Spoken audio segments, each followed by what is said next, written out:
ابن جوزی رحمه الله لیکلی دي چې ښځه خاوند په یو ځل په کور کې ناست دي د ماسخوتن روټۍ خوري په دې کې دروازه وټکېده چې کله دروازه وټکېده اواز راغی د الله رب العالمین په نوم باندې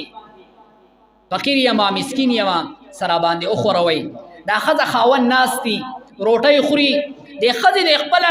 نوړۍ راغستې ده او خولې ته یې اوچته کړې دله په دې کې د اواز واورېدو دې دا نوړۍ راواغستله د خولې نه چې دی نو هغه یې نه ده وړې خولې ته خو خولې ته یې اوچته کړې ده راواغسته هغه خپله د خولې نوړۍ هغه فقیر او مسکین ته ویوړله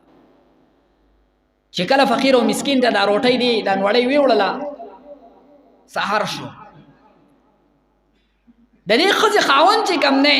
هغه بهر زمیندارۍ له تللی دی پټي کې لګیا دی دې ښځې ورله ماسپښین روټۍ پټي ته یوړله چې کله یې ورته پټي ته روټۍ ویوړه او وړه یې وله نو په دغې ځای کې د دې سره په هغې کې ماشوم خپل بچی دی ورسره دې دا بچی راواغېستلو او په پوله باندې ځان د کېښو د دې لپاره چې یاره زه څه د پیازو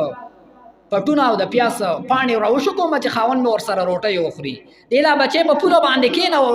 چې کله دا مخکې پټي ته لاړه پاڼې راشو کوي چې راغله یو لیوه چې کوم دی یو دی هغه راغلی دی دا بچی چې دی نو هغه په خوله کې نیولی دی او ځنګل طرف ته روان دی دې ښځې چې ولیده چې زما بچی چې دی نو هغه شر مخ اخیستلی دی قبلې طرف ته یې مخ کو دعا یې وغوښتله الله رب العالمین ته یې دعا وکړه الله پاکه بیګا مې ستا په نوم باندې د خپلې خولې نوړۍ راغستلې ده او ستا فقیر او ستا محتاج بنده هغه ته مې ورکړې ده که دا مې ستا د رضا لپاره ورکړي نو زما بچی ما ته راواپس که ما د خپلې خولې نوړۍ چې کومه ده هغه ستا بنده او فقیر او مسکین ته ورکړله زما نوړۍ هغه هم د دغې دشمن او د دغې شر مخ نه راواپس که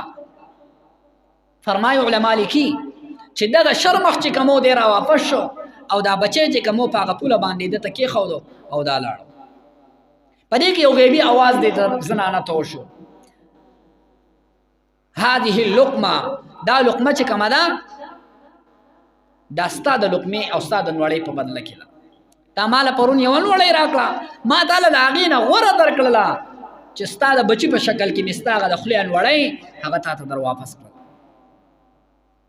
نو بعضې وختونه کې الله رب العالمین انسان د دنیا کې ورکړي د دې بدله او بعضې وختونه کې آخرت کې هم پاتې کړي دنیا کې الله رب العالمین انسان ته ښایي چې د صدقې په وجه باندې ستا په مال کې برکت پیدا کومه